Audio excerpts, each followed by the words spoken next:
Hai semuanya, bertemu lagi bareng Mihu di sini. Oh iya, kali ini Mihu akan membawakan alur cerita Donghua yang berjudul Wudong Qiankun. Mihu mengingatkan sekali lagi ya bahwa konten ini full spoiler. Tanpa lama-lama lagi, yuk langsung aja kita masuk ke isi ceritanya. Melanjutkan dari kisah sebelumnya. Pada saat ini batu gioknya yang awalnya seperti tangan kecil telah menjadi sangat jernih. Dan itu tampak seperti balok es yang telah dibekukan selama puluhan ribu tahun. Sementara itu ada banyak bunga seperti simbol es yang diukir di atasnya. Untungnya hanya satu tangan yang bermutasi. Ucap Huan-Huan tersenyum ke arah Master Kegelapan. Master Kegelapan berjalan ke arahnya. Kemudian dia menggunakan tangan kecilnya yang halus untuk memegang tangan kecil sebening kristal es milik Huan-Huan. Sekedar rasa dingin yang menakutkan ditransmisikan ke telapak tangan yang terakhir. Faktanya, terlepas dari kekuatan Master Kegelapan yang luar biasa, dia masih bisa merasakan sakit yang menyengat di telapak tangannya. Untuk kekuatanmu, setelah kau melonggarkan pengekangan, mereka secara bertahap akan mulai merembes keluar sampai akhirnya menyebar ke seluruh tubuhmu. Pada saat itu kau akan menjadi seperti kau yang dulu, ucap Master Kegelapan. Huan-Huan terdiam sesaat. Tidak perlu terlalu khawatir. Aku mungkin masih bisa mempertahankan karakterku bahkan setelah aku mendapatkan kembali kekuatan ini. Senyum di wajah Master Kegelapan terlihat sedikit pahit. Bagaimanapun, di masa lalu dia telah menyaksikan hasil akhirnya setelah Master S menggunakan kekuatan ini. Pada saat itu emosi yang terakhir tampaknya telah membeku sepenuhnya saat dia menjadi sedingin es. Bahkan itu menyebabkan seseorang menggigil hanya dengan melihatnya. Jika dia keluar dan melihat keadaanmu seperti ini, Master Kegelapan melihat ke patung batu itu sebelum dia menghela nafas. Orang bodoh itu selalu berusaha untuk melampauiku. Namun apakah dia benar-benar berpikir bahwa akan begitu mudah untuk melampauiku? Ucap Huan-Huan. Setelah dia mengucapkan kalimat terakhirnya, orang tidak bisa mengatakan apakah senyum di bibirnya itu pahit. Terkadang menjadi terlalu menonjol juga akan menyebabkan seseorang merasa tidak berdaya. Dengan pemikiran yang sama, Master Kegelapan juga mengangguk. Melampaui adik perempuan junior ini memang prestasi yang kejam. Faktanya di antara 8 dari mereka, Master S adalah murid terakhir dari leluhur simbol. Namun dari 8 dari mereka, dia juga yang memiliki pencapaian terbesar. Mudah-mudahan orang ini akan dapat membentuk istana ilahi. Kalau tidak, tidak mungkin dia bisa melampauimu, ucap Master Kegelapan. Dia bisa melakukannya, ucap Huan-Huan tersenyum. Kemudian dia mengambil sarung tangan panjang putih salju yang sempit sebelum dia menggunakannya untuk menyembunyikan tangan kecilnya yang agak bermutasi. Setelah itu dia menggambar dengan ujung jarinya sebelum simbol sedingin es mendarat di sarung tangannya. Akhirnya simbol itu bersembunyi. Apa yang harus kita lakukan selanjutnya? Sebuah suara menggelegar terdengar. Setelah itu, Master Api dan yang lainnya bertanya kepada Huan-Huan setelah mereka tiba di tempat ini. Karena aliansi di Laut Iblis kekacauan telah terbentuk, seharusnya tidak menjadi masalah untuk mengandalkan mereka untuk melawan Yimo. Ayo pergi dan cari orang-orang itu. Huan-Huan mengikat rambut panjang biru esnya. Sementara itu aura dingin mengalir di matanya yang cantik. Aku punya perasaan bahwa mereka merencanakan sesuatu. Karena itu, yang terbaik adalah menemukannya sesegera mungkin. Membuat Yimo mengamuk hanyalah upaya untuk mengalihkan perhatian kita dan mencegah kita mengganggu mereka. Master Api dan yang lainnya mengangguk setelah mendengar ini. Selain itu, mari kita pilih beberapa ahli panggung samsara yang berpotensi dan biarkan mereka memasuki benteng leluhur untuk berlatih. Jika perang dunia lain meletus, kita perlu meningkatkan kekuatan kita secara keseluruhan, ucap Huan-Huan. Kemudian dia memiringkan kepalanya sebelum dia berkata, izinkan King Tan memasuki istana bagian dalam untuk berlatih. Istana bagian dalam dianggap sebagai tempat yang relatif penting di dalam benteng leluhur.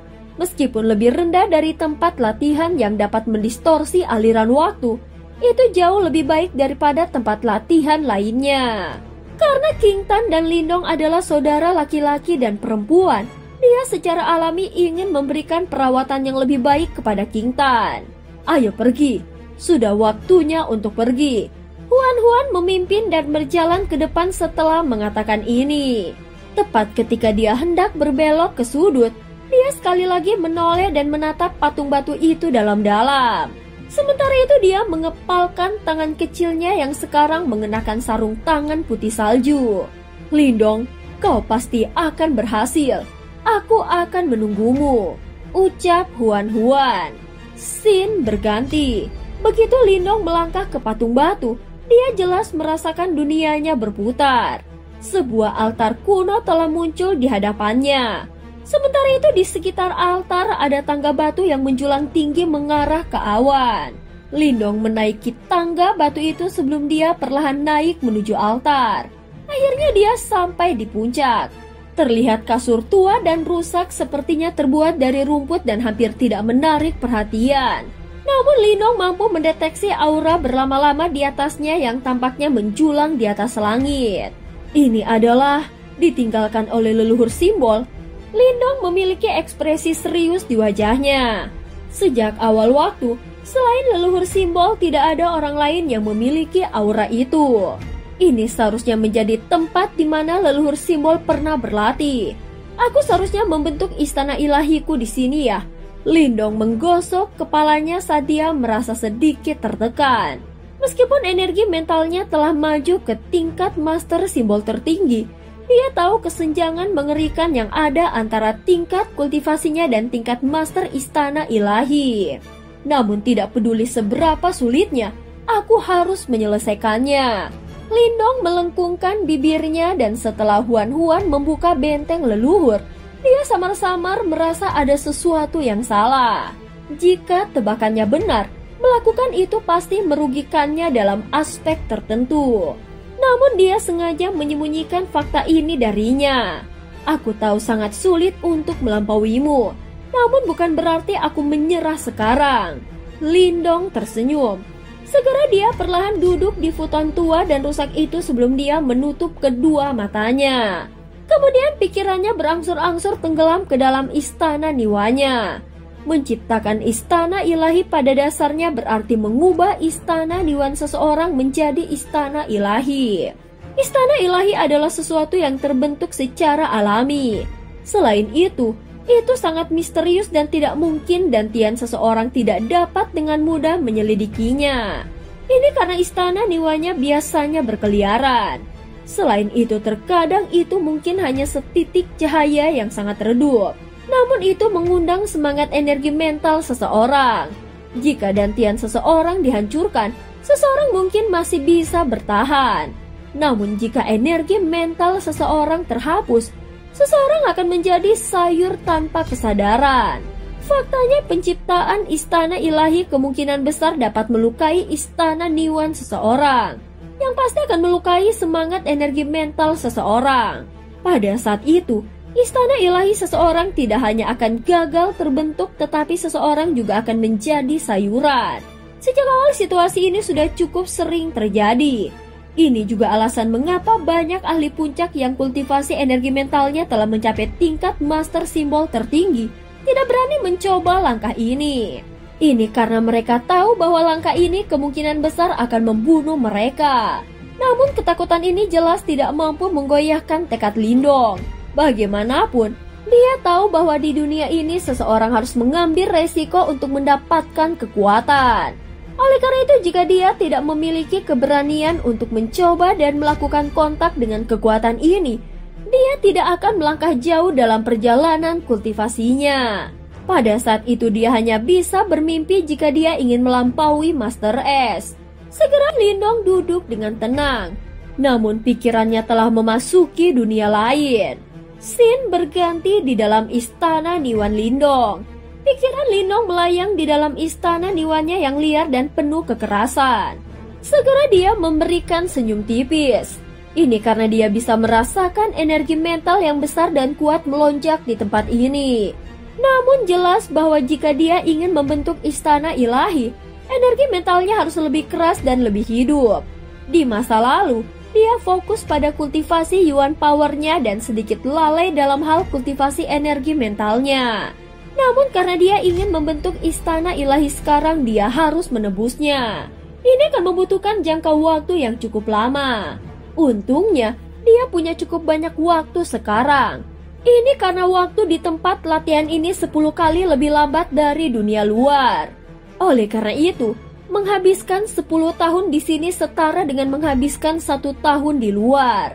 Dengan demikian, Lindong dapat menggunakan waktu ini untuk melatih berbagai aspek energi mentalnya dengan benar yang kurang darinya. Setelah memasuki kondisi meditasi, energi mental yang luas dan perkasa di dalam istana Niwannya tiba-tiba berubah menjadi benang. Setelah itu seperti naga putih kecil, mereka mulai masuk ke tubuh Lindong melalui lubang hidungnya. Segera setelah itu mereka keluar dari dalam tubuhnya, namun ketika mereka pergi, utas energi mental itu semuanya lebih keras dan lebih hidup dari sebelumnya. Selain itu mereka juga berkilau samar. Singkat cerita, di dalam istana Niwanya, setelah Lindong perlahan membuka matanya yang telah tertutup rapat selama 1 tahun, dunia luar yang liar dan kejam segera menjadi tenang. Saat ini energi mental di istana Niwan miliknya tidak lagi sekeras sebelumnya.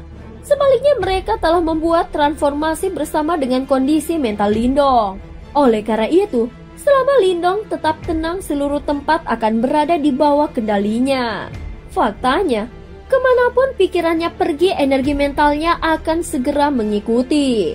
Saat ini Lindong sedang duduk di puncak istana Niwanya saat dia mengabaikan sungai, petir, salju, dan daratan. Namun dia tidak bergerak sama sekali. Sebaliknya dia hanya mengamati istana Niwanya dengan tenang. Dia diam-diam mengamati selama 1 bulan. Lindong diam-diam menyaksikan aliran sungai petir, tarian kepingan salju, dan angin sepoi-sepoi yang lembut. Sama seperti seorang pengamat, dia diam-diam mengamati istana Niwan ini. Miliknya ini adalah tempat di mana energi mentalnya akan lahir. Setelah waktu 1 bulan, mata Lindong yang dalam dan tenang akhirnya beriak dengan lembut. Akhirnya dia perlahan menutup matanya sebelum pikirannya menyatu sepenuhnya dengan istana Niwanya. Istana Niwan yang tenang tiba-tiba menjadi ganas. Setelah itu sungai petir yang awalnya damai tiba-tiba mulai mengaum dengan marah. Faktanya mereka tampak seperti naga yang mengaum di langit. Sementara itu badai dan hujan es terbentuk sekali lagi sebelum mereka mulai menari dengan liar. Lindong duduk diam di dalam badai. Lama kemudian, pikirannya bergerak sebelum dia dengan paksa menggunakan naga petir, angin topan, dan hujan es bersama-sama. Energi mental yang liar dan kejam menyebar dengan cara yang tidak terkendali. Setelah energi mentalnya yang besar dan perkasa digabungkan, bentuknya berubah terus-menerus. Sementara itu banyak garis samar istana perlahan terbentuk. Namun tepat setelah garis samar istana terbentuk, energi mental yang liar dan kejam tidak lagi berada di bawah kendalinya karena mereka benar-benar meletus. Seketika garis besar istana ilahi menghilang. Tubuh Lindong bergetar hebat saat ini. Namun dia tidak ragu ketika sebuah pikiran melintas di benaknya. Sebelum dia sekali lagi mengaktifkan energi mentalnya dalam upaya untuk mencoba dan membentuknya lagi. Tanpa diduga energi mentalnya meledak sekali lagi. Gagal. Di dalam istana Niwanya, Lindong terus-menerus mengerahkan energi mentalnya tanpa gagal. Saat dia mencoba berulang kali untuk membentuk istana ilahi. Namun semua usahanya telah gagal. Jelas tugas ini jauh lebih sulit dari yang dia duga. Namun banyak kegagalan juga memicu sifat keras kepala Lindong. Setiap kali dia gagal, dia akan mencari alasannya. Setelah itu dia mencoba menebusnya. Terkadang, dia bahkan akan berhenti. Namun samar-samar sepertinya setiap usahanya tampak sedikit lebih sempurna dibandingkan dengan yang sebelumnya. Meskipun mencari petunjuk melalui kegagalan berulang adalah metode yang cukup canggung, harus dikatakan bahwa ini adalah metode yang paling tepat untuk Lindong. karena dia tidak tahu bagaimana membentuk istana ilahi. Namun dia juga membutuhkan waktu lama untuk meraba-raba. Selama periode waktu ini Lindong telah membuang semua kekhawatirannya. Saat ini pikirannya sepenuhnya terfokus pada bagaimana membentuk istana ilahi. Lagi pula, dia bisa menyia-nyiakan waktunya di tempat ini. Suara energi mental yang meledak terus-menerus terdengar di dalam istana Niwanya dan tidak ada yang tahu kapan itu akan berakhir. Sementara itu sosok yang duduk di titik tertinggi di tempat ini sepertinya sudah lepas kendali. Dia benar-benar fokus untuk menggabungkan energi mentalnya dan benar-benar lupa waktu. Waktu berlalu dengan tenang namun angka itu tidak berhenti. Dibandingkan dengan dunia luar, waktu mengalir lebih lambat di tempat latihan ini. Namun meskipun kecepatannya lebih lambat, atmosfer di dunia luar mulai bergetar. Setelah mereka berhasil membentuk aliansi di Laut Iblis Kekacauan, Yimo yang mengamuk secara bertahap dihentikan. Sementara itu pasukan pembunuh iblis yang dibentuk oleh banyak ahli top dari berbagai faksi telah menjadi kekuatan paling menakutkan di Laut Iblis Kekacauan. Di tangan Tang Xinlian, kekuatan tempur ini secara alami mampu melepaskan kekuatan mendominasi mereka. Faktanya, Yimo tidak lagi bisa mengamuk semudah sebelumnya. Kedua belah pihak secara bertahap menemui jalan buntu karena tidak ada pihak yang bisa mendapatkan keunggulan mutlak. Huan dan yang lainnya juga bergerak setelah mereka melihat bahwa Laut Iblis Kekacauan mampu mempertahankan diri mereka. Target mereka adalah eselon atas dari penjara iblis yang telah menyembunyikan diri. Lagi pula, hanya dengan menghabisi mereka, apakah mungkin untuk menghindari atau mengakhiri Perang Dunia Kedua? Namun hal yang mengejutkan adalah setelah mereka menunjukkan diri mereka di Laut Iblis Kekacauan, eselon atas dari penjara iblis kemudian menghilang. Selain itu, terlepas dari seberapa keras penampilan mereka, mereka tidak dapat menemukan petunjuk apapun. Suasana damai tidak membuat kelompok Huan menjadi santai. Lagi pula, mereka sudah terlalu sering bertarung dengan Yimo yang jelas tahu betapa licik dan kejamnya makhluk-makhluk ini. Faktanya, alasan mengapa mereka tidak menunjukkan diri mereka pasti karena mereka sedang mengerjakan sesuatu. Ini tidak diragukan lagi menyebabkan mereka merasa tidak nyaman. Scene berganti.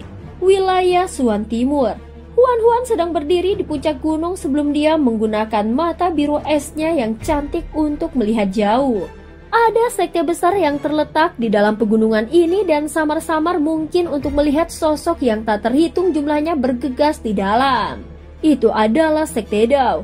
Sejak dia meninggalkan Laut Iblis Kekacauan, bersama dengan kelompok Master Api mereka telah mencari penjara iblis. Karena itu dia memiliki sedikit waktu untuk kembali ke sekte Dao. Terkadang dia akan merasa sedikit bersalah tentang ini. Kadang-kadang dia menjadi linglung ketika dia mengingat berbagai peristiwa yang telah terjadi di sini bertahun-tahun yang lalu. Saat itu Lindong berada di sekte Dao dan itu adalah saat paling bahagia dalam hidupnya. Namun saat ini hal-hal tampaknya telah berubah. Saat dia melihat sekte Dao dari jauh, ruang di belakangnya tiba-tiba melintas. Kemudian cahaya perak muncul sebelum Master Tata Ruang telah muncul. Setelah itu dia memandang Ying Huan sebelum dia berbicara dengan suara yang dalam. Sesuatu telah terjadi. Apa? Huan menoleh dan bertanya. Sejumlah besar mayat Yimo dan iblis di bawah kendali mereka telah muncul di wilayah iblis. Seluruh wilayah iblis terpengaruh. Ucap Master Tata Ruang. Huan sedikit mengerinyit sebelum dia berkata, mereka harus menciptakan masalah untuk mengikat kita. Iya. Master Tata Ruang mengangguk sebelum dia berkata tanpa daya. Namun tidak mungkin kita bisa duduk dan tidak melakukan apapun. Satu-satunya hal yang bisa kita lakukan adalah membuat wilayah iblis mengikuti jejak Laut Iblis Kekacauan dan membentuk aliansi mereka sendiri untuk melawan Yimo. Huan merenung sejenak sebelum dia menjawab. Ya, namun jumlah Yimo tampaknya terlalu banyak. Apakah mereka tumbuh begitu banyak selama bertahun-tahun? Master Tata Ruang bertanya dengan suara khawatir. Huan sedikit terkejut ketika dia mendengar ini. Segera seolah-olah dia tiba-tiba teringat sesuatu. Ekspresi wajahnya yang cantik berubah tanpa sadar. Apa itu? Master tata ruang dengan cepat bertanya ketika dia melihat ini. Mata Huan dipenuhi dengan rasa dingin saat dia perlahan berkata, "Aku percaya mereka kemungkinan telah menemukan penjara penekan iblis ketiga." Penjara penekan iblis ketiga? Ekspresi wajah Master tata ruang sedikit berubah. Saat itu, penjara itu sedang ditekan oleh Master kehidupan kematian. Namun setelah Master kehidupan kematian maju ke tahap reinkarnasi, segel lokasi dari penjara penekan iblis juga telah menghilang. Karena itu bahkan mereka tidak tahu di mana itu kemungkinan penjara iblis telah menemukan tempat itu. Lalu apa yang harus kita lakukan? Master tata ruang mengerutkan kening. Penjara penekan iblis ketiga kemungkinan tidak memiliki makhluk yang kuat seperti Raja Iblis Jahat Kosmik, tetapi memiliki jumlah Yimo terbesar. Oleh karena itu, akan sangat merepotkan jika penjara iblis menguasainya. Kami belum mendengar apapun dari Master kehidupan kematian. Akan lebih baik membiarkannya bangun sendiri. Jika kita dengan paksa memanggilnya, itu mungkin akan menyakitinya. Huan menggelengkan kepalanya dengan lembut dan berkata, "Kita harus menyelesaikan masalah di wilayah iblis terlebih dahulu. Setelah itu kita akan mengaktifkan mata surga bersama-sama dan menyelidiki dunia ini." Ekspresi Master tata ruang berubah serius ketika dia mendengar bahwa mereka berencana untuk mengaktifkan mata surga. Segera dia mengangguk dengan sungguh-sungguh. "Kalau begitu ayo pergi ke daerah iblis." "Tunggu." Huan ragu-ragu sejenak sebelum dia berbalik untuk melihat ke arah utara. Tempat itu sebenarnya adalah tempat kekaisaran Yan Besar berada. "Aku ingin pergi ke kekaisaran Yan Besar dahulu. Kalian semua harus mengikutiku." Dia terhuyung. Setelah itu wajahnya menjadi sangat merah saat dia berkata. Dan cerita pun berakhir. Terima kasih udah dengerin Miho dari awal sampai akhir ya. Sampai jumpa.